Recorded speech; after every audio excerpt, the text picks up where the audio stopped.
itu aku sebenarnya nggak niat buat keluar rumah. Angin malam di desa kami lagi aneh. Dingin tapi bawa bau tanah basah yang nyelip banget di hidung. Orang-orang kampung udah sering bilang kalau lewat jam 9 malam, jangan coba-coba jalan dekat hutan itu. Apalagi sendirian. Aku pikir, cuma cerita orang tua aja. Masa iya, di zaman sekarang masih ada yang percaya begituan? Tapi malam itu aku harus nekat. Adik sepupuku, si Raka, belum pulang sejak sore. Biasanya dia main layangan sama anak-anak kampung lain paling jam maghrib juga udah balik. Ini udah jam setengah 10 malam, memang Raka nangis terus di teras. Bapaknya nggak ada, lagi merantau. Jadilah aku yang rumahnya cuma beda 2 gang, disuruh ikut nyari. Aku bawa senter kecil. Baterainya tinggal separuh. Jalanan tanah itu sepi banget, cuma suara jangkrik sama sesekali burung malam. Ada satu tikungan yang bikin bulu kuduku merinding tiap lewat. Tikungan yang langsung nyambung ke jalan setapak menuju hutan alas purwo. Gelapnya kayak ditelan bumi. Awas, jangan nengok kiri, gitu kata Mbak Tuti dulu. Kalau dengar suara cewek ketawa, langsung lari, jangan ditoleh. Dulu aku cuma ketawa dengar itu. Tapi malam ini, entah kenapa, dadaku berasa sesak. Aku jalan pelan, senterku arahin ke tanah. Raka, pulang woi! Suaraku lirih, takut ganggu orang. Angin tiba-tiba berhenti. Hening banget, terlalu hening sampai suara langkah kakiku sendiri terdengar jelas. Tiba-tiba dari dalam hutan ada suara tawa perempuan. Parau panjang kayak orang tua yang lagi manggil anak kecil buat main. Langkahku langsung berhenti. Rasanya lututku gemeter. Aku inget banget pesan Mbah Tuti, jangan nengok kiri. Tapi suara itu jelas banget dari kiri. Dan aku dengar suara kecil memanggil, "Kak, aku di sini." Astaga, itu suara Raka. Aku yakin banget. Tanpa pikir panjang, aku nengok ke kiri. Senterku kuarahin ke hutan. Cahaya kuningnya goyah kena angin. Di antara pohon-pohon tinggi, aku lihat sosok perempuan. Rambutnya panjang kusut sampai nutupin muka. Bajunya kompang camping, kayak kain putih kotor yang udah bertahun-tahun gak dicuci. Tangannya kurus, kukunya panjang, dan di pelukannya. Aku lihat anak kecil, badannya pucat, matanya kosong, pakai baju layangan yang sore tadi dipakai Raka. "Kak, tolong," suara Raka lirih. Tangannya berusaha meraihku, tapi perempuan itu malah melangkah mundur ke dalam kegelapan hutan sambil ketawa lagi. Hehehe. Tanganku gemetar, senter hampir jatuh. "Rak, lepasin dia, lepasin!" Aku teriak sekencang mungkin, tapi langkahku berat banget, kayak ada yang nahan dari tanah. Perempuan itu makin jauh, tapi matanya aku lihat sekelebat. Merah terang, nyala kayak bara. "Jangan ikut aku, atau kau juga akan kuambil." Suaranya parau, tapi jelas banget masuk ke telingaku. Aku nggak tahu kenapa, kakiku malah ngelangkah ke depan. Aku nekat masuk jalan setapak hutan itu. Daun-daun basah nempel di kaki. Suara jangkrik tiba-tiba hilang. Hening lagi, senterku berkedip hampir mati. "Rak, bertahan ya." Sampai aku dengar suara itu lagi, deket banget di belakang kupingku. "Hehe, kamu ikut juga ya?" Aku lari, senter jatuh, mati, gelap total. Di belakangku aku dengar langkah kaki banyak, kayak ada orang-orang kecil yang berlari sambil ketawa. Aku nggak tahu gimana caranya, aku bisa keluar dari jalan setapak itu. Napasku ngos-ngosan, keringat dingin bercucuran. Aku balik ke rumah Raka dengan badan gemetar, tapi Raka nggak ada. Nggak ada yang tahu dia di mana sampai sekarang. Dan setiap malam Jumat aku masih dengar suara itu dari arah hutan. Sejak malam itu aku nggak bisa tidur nyenyak. Setiap kali memejamkan mata, aku masih kebayang muka perempuan itu. Rambut kusutnya, bajunya yang kotor, dan mata merahnya yang nyala di tengah gelap hutan. Yang bikin tambah gak tenang, suara tawa itu terus kedengeran tiap malam Jumat. Kadang pelan, kadang jelas banget di telinga. Aku sempat mikir, mungkin aku cuma ke bawah suasana. Tapi setiap kali suara itu muncul, ayam-ayam di belakang rumah langsung gaduh. Gonggongan anjing tiba-tiba berhenti, dan angin malam mendadak dingin banget. Malam berikutnya aku duduk di teras rumah sambil megang senter yang sama. Emak di dapur masih ngomel-ngomel soal aku yang kemarin nekat masuk hutan. "Lain kali jangan sok berani. Kau kira hutan itu punya manusia?" katanya. Aku diem aja. Dalam hati aku masih mikirin Raka. Anak itu nggak mungkin hilang gitu aja. Jam 9:10, suara jangkrik di luar mendadak berhenti. Kayak ada tombol yang langsung mematikan semua suara malam. Aku langsung merinding. Di kejauhan dari arah hutan, ada cahaya kecil kayak lampu minyak yang jalan pelan. Siapa yang jalan malam-malam begini? Aku berdiri, mataku nggak lepas dari cahaya itu. Semakin lama semakin jelas. Ada sosok perempuan bungkuk, jalannya pelan banget. Tapi kali ini dia nggak sendirian. Di belakangnya ada banyak anak kecil berjalan beriringan.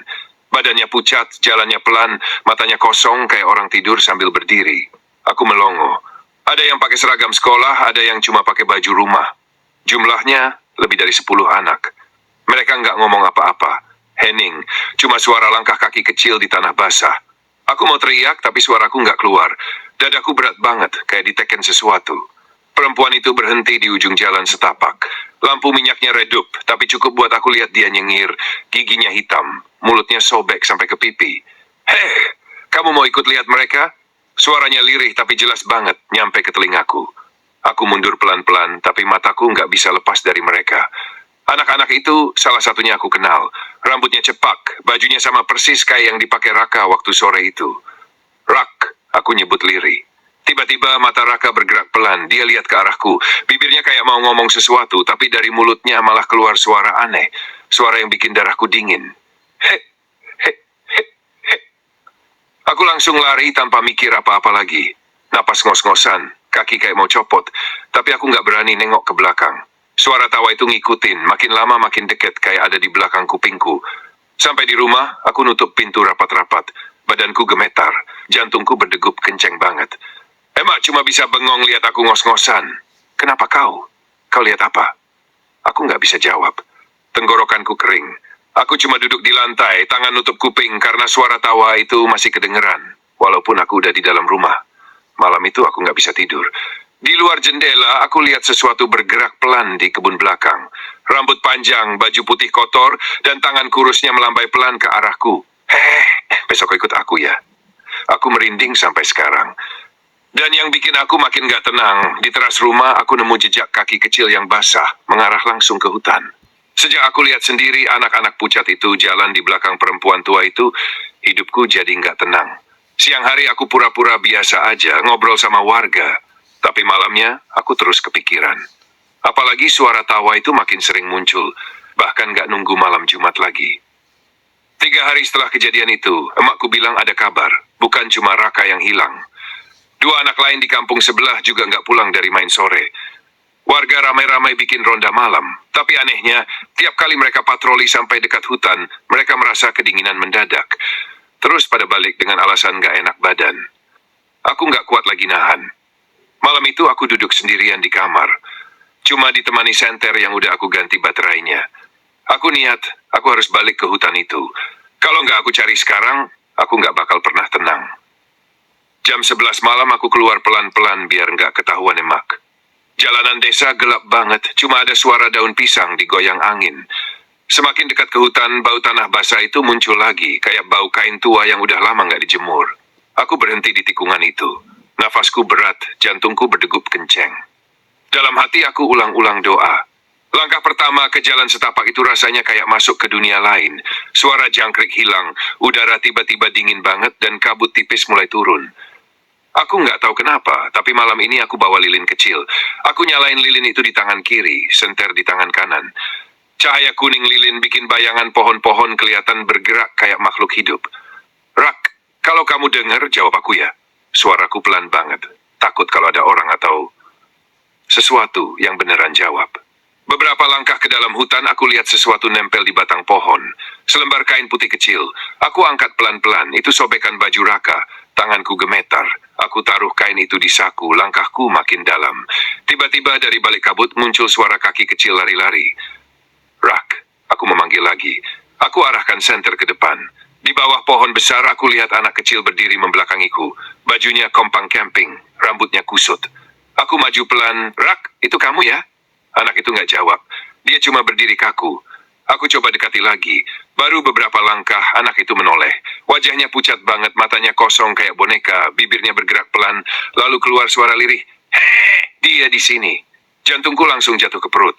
Aku mundur, tapi di belakangku tiba-tiba ada suara langkah berat. Aku noleh cepat. Sosok perempuan itu berdiri cuma beberapa meter dariku. Rambutnya menutup hampir seluruh muka, tapi aku bisa lihat matanya nyala merah terang. Tangannya kurus panjang, kukunya hitam panjang-panjang, dan dari mulutnya keluar tawa pelan. Kau kembali. Aku hampir jatuh karena panik. Lilin di tanganku hampir mati tertiup angin. Perempuan itu mulai jalan pelan ke arahku. Di belakangnya, satu persatu anak-anak pucat itu muncul dari balik kabut. Jumlahnya makin banyak, dan semua matanya kosong. Aku teriak sekencang mungkin, "Lepasin mereka! Lepasin!" Perempuan itu berhenti. Kepalanya miring pelan ke kiri, kayak orang bingung. Lalu dia bilang dengan suara serak parau, "Kalau mau mereka, ambil aku dulu." Seketika semua anak itu nangis bareng-bareng, suaranya nyaring banget bikin kepala mau pecah. Aku jatuh berlutut, kupingku panas kayak ditusuk. Cahaya lilin padam, gelap total. Aku cuma bisa dengar suara napas mereka di sekitarku. Deket banget. Sampai tiba-tiba sesuatu menyentuh bahuku. Dingin, panjang, kasar. "Aku tunggu kau besok malam sendiri." Bisikan itu persis di telingaku. Aku nggak tahu gimana caranya aku bisa keluar dari hutan itu. Aku cuma ingat aku lari, jatuh bangun, sampai akhirnya aku rebah di depan rumah dengan kaki penuh lumpur dan tangan masih gemetaran. Dan sejak malam itu, setiap kali aku coba tidur, aku selalu merasa ada sesuatu berdiri di pojok kamar. Diam, nggak bergerak. Tapi aku bisa dengar jelas. Hehe. Sejak malam itu, aku jadi nggak pernah berani tidur gelap-gelapan. Lampu kamar selalu aku nyalain. Tapi anehnya, meskipun terang, aku tetap ngerasa kayak ada yang merhatiin aku dari pojokan. Setiap aku melirik, cuma tembok kosong. Tapi telingaku selalu nangkep suara lirih. Suara nafas berat, kadang suara ketawa kecil yang pelan banget. Hari-hari berikutnya, badan aku makin lemes. Teman-teman bilang wajahku pucat, mataku sayu kayak orang nggak tidur berhari-hari. Mereka nggak tahu apa yang aku lihat. Mereka cuma nganggap aku kecapekan. Tapi setiap malam Jumat, suara itu makin jelas. Kadang aku bisa dengar langkah kaki anak kecil lari-lari di halaman. Kadang suara tangisan lirih dari belakang rumah. Sampai akhirnya aku nggak tahan. Aku mutusin buat cerita ke Mbah Tuti, orang paling tua di kampung yang sering ngasih peringatan soal hutan itu. Mbah Tuti dengerin ceritaku dengan wajah tegang. Matanya menerawang kayak lagi inget sesuatu. "Kowe wes dolan ado banget, kowe wes ketemu karo deweke," katanya pelan. "Aku cuma mau nyelamatin Raka, Mbah," jawabku gemetaran. Mbah Tuti ngangguk pelan. "Kalau kau bener-bener mau ambil Raka dan anak-anak itu, kau harus siap. Kau harus bawa tumbal." Aku kaget. "Tumbal? Maksudnya apa, Mbah?" Mbah Tuti cuma diam lama, terus ngelus bahuku. "Besok malam kau bawa ayam cemani dan tanah dari kuburan tua, taruh di tikungan hutan. Tapi ingat, jangan nengok ke belakang apapun yang kau dengar." Aku pulang dengan kepala penuh pikiran. Malamnya aku cari ayam cemani, ayam hitam legendaris yang katanya punya daya mistis. Besok paginya aku pergi ke kuburan tua di ujung kampung buat ambil segenggam tanah. Sore itu hujan deras, tapi aku tetap siapin semuanya. Menjelang malam, aku berangkat sendirian. Senter, ayam cemani di keranjang kecil dan tanah kuburan aku bawa. Langkahku berat banget. Setiap suara angin bikin jantungku berdegup kencang. Sampai di tikungan hutan, aku taruh ayam cemani dan tanah itu di tengah jalan setapak, persis kayak kata Mbah Tuti. Belum sempat aku berdoa, udara sekitar berubah dingin banget. Kabut tebal muncul, bikin pandangan cuma beberapa meter ke depan. Tiba-tiba terdengar suara anak kecil ketawa pelan. Kak! Tolong aku. Aku kaku berdiri. Aku ingat pesannya, jangan nengok ke belakang. Tapi suara itu makin jelas. Ada suara langkah-langkah kecil lari-lari, suara bisikan, suara tawa perempuan tua. Aku tutup kupingku, tapi suara itu tetap masuk. Lihat aku, suara parau itu bikin bulu kudukku berdiri semua. Ayam cemani di keranjang mendadak ribut, berkokok aneh kayak lagi kesakitan. Aku memejamkan mata, berusaha tenang. Lalu aku dengar langkah kaki berat mendekat. Sangat dekat, persis di belakangku. Hawa panas aneh tiba-tiba menghembus di tengkukku. "Kenapa kau bawa itu? Kau mau ambil mereka dariku?" Suaranya pelan tapi nyesek, kayak ada di dalam kepalaku. Aku menggigil. Bibirku bergetar. "Balikin mereka, balikin Raka." Tiba-tiba ayam cemani itu teriak kenceng banget. Suaranya nyaring banget sampai telingaku sakit. Angin kenceng berhembus, kabut makin tebal. Aku merasa ada sesuatu bergerak cepat di sekelilingku. Banyak. Seperti anak-anak kecil berlari sambil tertawa. Kau kira semudah itu?" Suara perempuan itu makin jelas. Sampai akhirnya aku dengar suara langkah kaki besar dari arah hutan, berat seperti tanah diinjak paksa. Aku nggak bisa nahan lagi, perlahan, tanpa sadar aku menoleh ke belakang. Mataku langsung ketemu mata merahnya. Perempuan itu berdiri sangat dekat, rambutnya basah kayak habis dicelup lumpur, mulutnya sobek makin lebar, giginya tajam semua. Tangannya terulur panjang ke arahku, dan di belakangnya, Raka berdiri dengan tangan terikat ranting, matanya kosong. Aku sudah bilang, Kalau mau mereka, ambil aku dulu. Suaranya berubah jadi raungan panjang yang bikin jantungku kayak berhenti berdetak. Aku terjatuh, senterku mati. Ayam cemani itu tiba-tiba terbang keluar dari keranjang dan kabut langsung menelan semuanya. Suara tawa itu bergema dari segala arah, bercampur suara tangisan anak-anak. Aku nggak ingat lagi apa yang terjadi setelah itu. Yang aku ingat cuma bau tanah basah, suara napas berat di telingaku, dan bisikan yang nggak akan pernah aku lupa. Besok malam, giliranmu. Aku nggak tahu berapa lama aku pingsan di pinggir jalan setapak itu. Saat aku sadar, tubuhku dingin kuyup, bajuku penuh lumpur. Senterku nggak ada, ayam cemani yang aku bawa juga hilang entah kemana. Malam itu masih gelap, tapi suara jangkrik mulai terdengar lagi. Aku duduk pelan, kepala pusing, dan di telingaku masih terngiang suara bisikan itu. Besok malam, giliranmu. Sampai rumah, emakku kaget lihat keadaanku. Astagfirullah, kamu habis dari mana? Aku cuma bilang aku jatuh di sawah. Aku nggak mungkin cerita, mereka nggak bakal percaya. Malam itu aku tidur dengan mata terbuka lebar, lampu kamar terang benderang. Setiap detik aku cuma dengar detak jantungku sendiri. Setiap bayangan di tembok bikin aku merinding. Keesokan harinya, warga geger lagi. Ada anak lain yang hilang, kali ini dari kampung seberang. Mereka bilang anak itu terakhir kali kelihatan main layangan dekat hutan. Aku merinding dengernya. Semua orang jadi takut keluar malam, tapi aku nggak bisa diam aja. Di kepalaku cuma ada satu pikiran, aku harus selamatin Raka dan anak-anak lain. Sore itu aku balik ke rumah Mbah Tuti. Wajahnya serius banget. Dia udah tahu aku gagal tadi malam. Kowe wes nengok mburi yo? Tanyanya. Aku cuma bisa ngangguk pelan. Mbah Tuti tarik napas panjang. Kalau kau mau coba lagi, kau harus siap kehilangan sesuatu. Apa maksudnya, Mbah? Mbah Tuti ngeluarin sesuatu dari kotak kayu kecilnya. Sebuah gelang anyaman dari benang merah dan rambut manusia. Ini buatmu. Malam ini, bawa benda ini dan jangan sekalipun lepas dari tanganmu. Kau harus panggil namanya, lalu ikuti suaranya. Tapi ingat, kalau kau lihat dia lagi, jangan tatap matanya. Apapun yang terjadi, jangan tatap matanya. Malam itu, aku berangkat lagi. Kali ini aku bawa gelang itu di tangan kiriku, senter baru, dan doa yang terus aku ucapin di hati. Jalan menuju hutan masih sama. Sepi, dingin, dan bau tanah basah yang makin menusuk. Kabut turun lagi, lebih tebal dari sebelumnya. Begitu aku masuk jalan setapak, gelang itu terasa panas di tangan. Aku mulai pelan-pelan memanggil, Raka! Kalau kamu dengar, jawab aku, hening. Cuma suara angin yang aneh, kayak bisikan. Aku jalan makin dalam. Pohon-pohon makin rapat, suara burung malam makin jauh. Tiba-tiba gelang itu bergetar pelan, kayak ada yang narik dari ujung sana. Aku ikuti aja arahnya. Beberapa menit kemudian aku lihat cahaya kecil lagi. Bukan lilin, bukan lampu, tapi kayak bola api kecil yang terbang rendah di antara pohon. Aku dekati pelan-pelan. Bola api itu bergerak mundur, seolah-olah ngajak aku ngikutin. Langkahku pelan, tapi di belakangku aku mulai dengar suara langkah-langkah kecil lagi. Aku berhenti, suara itu juga berhenti. Aku jalan lagi, suara itu muncul lagi, lebih dekat. Aku nggak berani nengok. Aku ingat pesan Mbah Tuti. Cahaya bola api itu berhenti di sebuah pohon besar yang akarnya keluar dari tanah, berbelit-belit kayak ular. Di bawah pohon itu aku lihat sesuatu. Ada tumpukan boneka kotor, baju-baju anak kecil yang udah sobek, dan sepasang sandal kecil yang aku kenal. Sandal Raka. Rak. Suaraku lirih banget, mataku panas. Tiba-tiba dari balik pohon muncul bayangan kecil.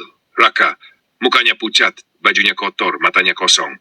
Tapi dia pelan-pelan melangkah mendekat. Rak, ayo pulang, ikut kakak. Aku ulurkan tangan. Dia berhenti. Matanya tiba-tiba berkedip seperti sadar. Kak, dia di belakangmu. Suaranya pelan banget, hampir nggak terdengar. Aku nggak sempat mikir.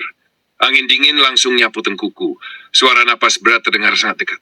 Aku bisa ngerasain bau tanah busuk dan rambut basah. Hei, aku sudah bilang, giliranmu. Suara itu parau, tepat di belakang telingaku.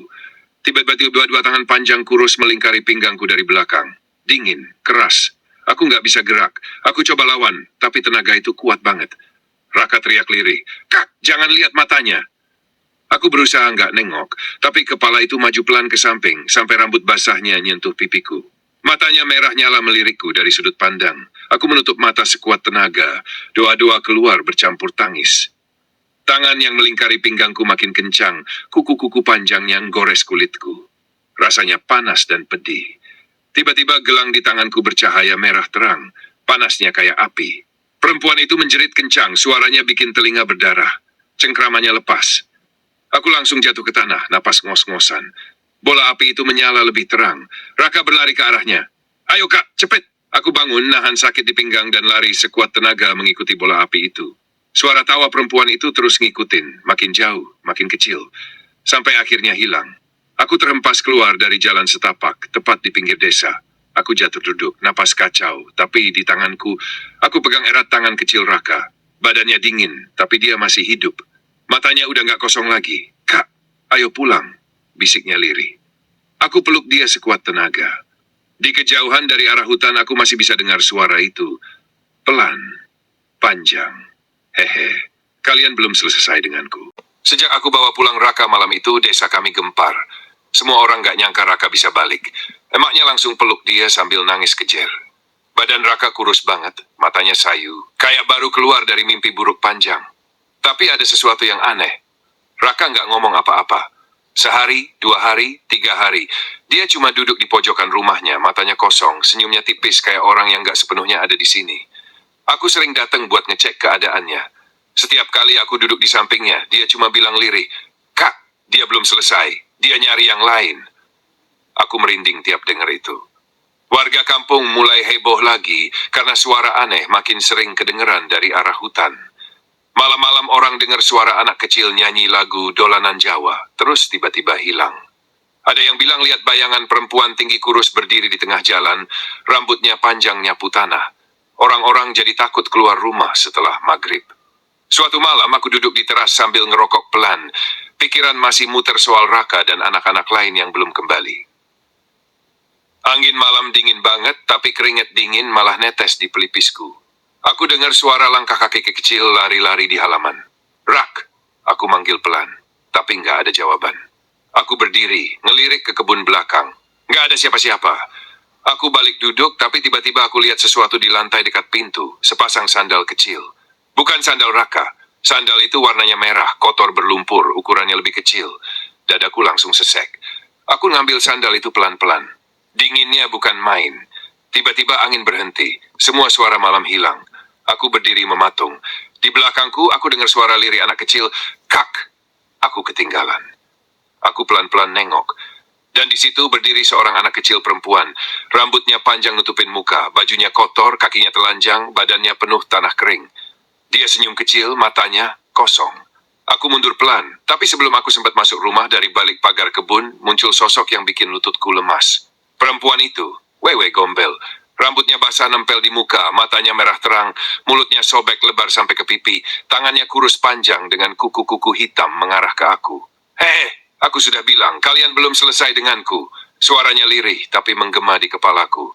Aku mundur lagi, sandal merah itu jatuh dari tanganku. Anak perempuan itu jalan pelan ke arah perempuan itu, lalu berhenti, menoleh ke aku, senyumnya makin lebar. Kak, temenin aku. Perempuan itu mulai melangkah maju. Kain putih kotor itu nggeser tanah sambil bikin suara gesekan aneh. Bau tanah busuk langsung memenuhi hidungku. Aku gemetaran, doa-doa keluar terus dari mulutku. Raka tiba-tiba keluar dari rumahnya, teriak sekencang mungkin, Kak, jangan lihat matanya. Tapi sudah terlambat. Aku udah keburu bertemu pandangan sama matanya yang merah menyala itu. Badanku langsung kaku kayak batu. Nafasku sesak. Suara tawa itu makin deket, makin deket. Tiba-tiba semuanya gelap. Aku nggak tahu apa yang terjadi setelah itu. Orang-orang nemuin aku pingsan di depan rumah dengan tangan berdarah karena goresan kuku. Di sebelahku nggak ada siapa-siapa. Sandal merah itu juga nggak ada. Sampai hari ini setiap malam Jumat aku masih dengar suara itu. Suara langkah kaki kecil di halaman, suara tawa lirih perempuan tua dan bisikan di telingaku. Aku tunggu, giliranmu belum selesai. Sejak malam itu, aku nggak pernah bisa tidur tenang. Setiap kali aku coba memejamkan mata, aku bisa ngerasain bau tanah basah dan rambut panjang yang basah itu nyentuh pipiku lagi. Luka goresan di tanganku belum sembuh total, tapi yang bikin aku nggak bisa berhenti mikir adalah wajah anak perempuan bersandal merah itu kosong, tapi seolah minta tolong. Raka juga masih sering duduk diam di pojok rumahnya. Kadang kalau aku lewat, dia manggil lirih, Kak, jangan berhenti, masih ada yang belum pulang. Aku bingung, takut, tapi juga ngerasa bersalah. Malam-malam aku jadi sering mimpi aneh. Dalam mimpi, aku jalan sendirian di tengah hutan, suara anak-anak ketawa kecil terdengar di mana-mana. Tapi aku nggak pernah bisa nemuin mereka. Pas aku bangun, bantal basah sama keringat dingin. Suatu malam, Mbah Tuti datang ke rumah. Wajahnya lebih pucat dari biasanya dan tangannya gemetaran. Dia duduk di kursi bambu di teras, nafasnya berat. Dia belum puas. Kowe wis buktek kewani, tapi saiki kowe digoleki maneh. Aku bengong. Mbah, aku harus gimana lagi? Mbah Tuti buka tas kainnya, keluarin segenggam garam kasar dan selembar kain kuning. Besok malam, kau harus kembali ke sana. Bawa ini. Tabur garam di jalan setapak dan ikat kain ini di lenganmu. Kalau kau dengar dia memanggil, jawab dengan doa. Jangan lari, jangan tatap matanya, tapi terus jalan sampai kau keluar dari jalurnya. Aku pengen nolak. Aku pengen teriak, aku nggak kuat lagi. Tapi di kepalaku masih kebayang anak-anak itu. Dan sandal merah yang aku temuin itu, artinya masih ada korban lain yang belum pulang. Aku akhirnya nurut. Malam berikutnya aku siapin semua. Emak nangis waktu lihat aku keluar rumah tengah malam. Nak, jangan ke sana lagi. Aku cuma peluk dia. Doain aku, Mak. Jalanan desa malam itu sepi banget. Bulan cuma setengah, sinarnya redup banget. Aku bawa garam dan kain kuning di lengan. Udara malam makin dingin saat aku masuk ke jalan setapak itu lagi. Kabut udah nunggu di sana, tebel, dingin, dan berputar pelan kayak ada yang ngaduk. Beberapa meter masuk hutan, aku mulai dengar suara langkah kecil lagi. Kali ini lebih banyak. Suara anak-anak ketawa lirih bercampur bisikan. Kak, sini, ikut kami. Aku tegak, nggak jawab. Aku taburin garam di jalan setapak sambil jalan terus. Setiap butir garam jatuh ke tanah, aku bisa dengar suara mendesis pelan, kayak ada sesuatu yang kepanasan. Tiba-tiba dari kabut depan muncul anak kecil perempuan bersandal merah itu. Dia berdiri di tengah jalan, rambutnya tupin wajah, bajunya kotor penuh lumpur. Dia angkat tangannya pelan. Kak, aku kedinginan. Temenin aku. Aku berhenti, jantungku berdetak kencang. Tapi aku ingat pesan Mbah Tuti. Aku nggak boleh berhenti. Aku jalan lagi pelan-pelan. Anak itu tiba-tiba lari kecil di depanku. Ketawanya lirih banget, bikin bulu kuduku berdiri.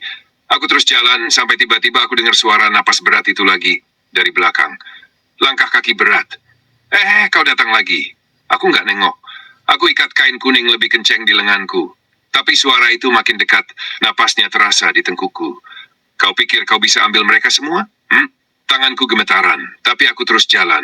Doa-doa keluar terus dari mulutku. Suara anak-anak makin banyak, mereka mulai nangis bareng-bareng. Suaranya nyaring bikin telingaku berdengung. Kak, jangan tinggalin kami, jangan tinggalin kami. Tiba-tiba dari samping, aku lihat banyak tangan kecil keluar dari balik pohon, mencoba meraihku. Aku hampir jatuh, tapi aku terus maju. Sampai akhirnya, aku dengar jeritan panjang dari dalam kabut. Suara perempuan itu, "Kau milikku!" Angin kencang nyapu hutan, pohon-pohon berderak kayak mau tumbang. Aku terlempar ke tanah, garamku tumpah. Kain kuning di lenganku nyala aneh, hangat banget, bikin aku bisa berdiri lagi. Dari kabut, sosok perempuan itu muncul, lebih jelas dari sebelumnya.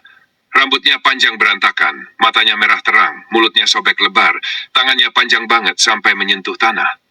Aku pegang kain kuning itu erat-erat, mataku merem, aku terus ucapin doa.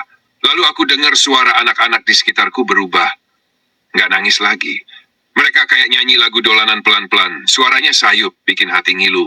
Kabut mulai menipis, angin berhenti, dan ketika aku buka mata, aku udah berdiri di pinggir hutan lagi. Nafasku ngos-ngosan, bajuku penuh tanah. Tapi di depanku, ada banyak orang keluar dari balik pohon. Anak-anak kecil lari-lari ke arah desa, termasuk anak perempuan bersandal merah itu. Dia berhenti sebentar, senyum kecil ke arahku, lalu hilang di kegelapan. Aku tersungkur di tanah, nangis campur lega. Tapi sebelum aku berdiri, suara itu lagi-lagi muncul, lirih, jauh dari dalam hutan. Kau pikir sudah selesai? Aku selalu menunggu. Kau takkan pernah bebas. Aku pulang dengan langkah gontai. Dan sampai sekarang, setiap kali aku melewati jalan itu, aku selalu ngerasa ada mata merah yang ngikutin dari balik kabut. Sejak malam itu, aku merasa ada yang berubah dari diriku. Bukan cuma luka-luka kecil di tanganku atau bekas cakar yang masih perih di pinggangku. Rasanya seperti ada sesuatu yang nempel di tubuhku. Sesuatu yang terus mengawasi setiap langkahku. Raka memang sudah kembali. Anak-anak lain pun sudah kembali satu persatu ke desa mereka. Beberapa dalam keadaan linglung, beberapa seperti lupa siapa mereka. Warga kampung menyambut mereka dengan tangis bahagia. Tapi aku nggak bisa ikut merasa lega sepenuhnya. Karena di telingaku, suara itu belum pernah benar-benar hilang. Beberapa minggu setelah kejadian itu, kehidupan di desa mulai kembali normal. Warga mulai berani keluar malam, anak-anak kembali bermain di halaman, dan orang-orang menganggap hutan itu sekarang sudah bersih. Tapi aku tahu, itu cuma sementara. Suatu malam, aku duduk di teras rumah sendirian. Angin malam semilir, bau tanah basah masih sering muncul tiba-tiba, bikin bulu kuduku merinding. Aku lihat ke arah hutan dari jauh, gelapnya masih sama. Kabut tipis kadang keluar dari balik pepohonan. Aku coba meyakinkan diriku sendiri, semuanya sudah selesai, semuanya sudah berakhir. Tapi tiba-tiba, aku dengar suara langkah kecil di jalanan depan rumah. Cek, cek, pelan tapi pasti. Aku berdiri pelan, hati-hati ngintip dari balik tiang teras. Jalanan kosong, hening. Aku duduk lagi mencoba tenang. Tapi kemudian terdengar suara nyanyian lirih, lagu dolanan Jawa yang dulu sering dinyanyiin anak-anak. Ilir-ilir, ilir-ilir. Suara itu pelan tapi jelas banget, seolah ada yang nyanyi tepat di telingaku. Aku langsung berdiri, napas tercekat. Dari sudut mataku, aku lihat sesuatu bergerak pelan di ujung pagar. Aku fokuskan mata, dan kulihat sepasang sandal kecil merah kotor tergeletak di tanah. Sandal yang sama. Sandal anak perempuan itu. Mustahil, bisikku gemetar. Tiba-tiba angin berhenti lagi. Semua suara malam lenyap. Suasana jadi berat banget. Dari arah hutan, aku mendengar langkah kaki besar. Berat. Tanah seperti diinjak kuat. Aku memejamkan mata, berharap ini cuma bayangan. Tapi waktu aku buka mata, aku lihat dia. Berdiri di ujung jalan, samar-samar di balik kabut. Sosok perempuan tua itu. Wewe, gombel. Rambutnya panjang menutupi setengah wajah, tapi matanya merah menyala menusuk gelap malam. Mulutnya sobek lebar, senyumannya aneh, tangannya panjang dengan kuku hitam mengarah ke arahku. Hehe, aku sudah bilang kau takkan pernah bebas. Suaranya lirih tapi jelas banget, langsung nancep di kepalaku. Aku nggak bisa gerak. Tanganku gemetaran. Lampu teras tiba-tiba berkedip-kedip, lalu mati. Gelap total. Suara langkah kaki anak-anak mulai terdengar lagi, makin dekat, makin banyak. Mereka ketawa lirih bareng-bareng. Aku mundur pelan ke pintu rumah. Tapi sebelum aku sempat nutup pintu, suara itu muncul tepat di belakang telingaku. Napasnya dingin banget, bikin bulu kuduku berdiri semua. Kali ini, kau takkan bisa lari. Aku teriak sekencang mungkin, tapi nggak ada yang keluar dari mulutku. Dunia jadi gelap. Dan sejak malam itu, nggak ada yang pernah lihat aku lagi di desa ini. Warga cuma bilang, tiap malam Jumat, mereka masih sering dengar suara langkah kaki di halaman rumahku yang sekarang kosong, dan suara perempuan tua yang ketawanya menggema dari arah hutan. Satu lagi, selesai.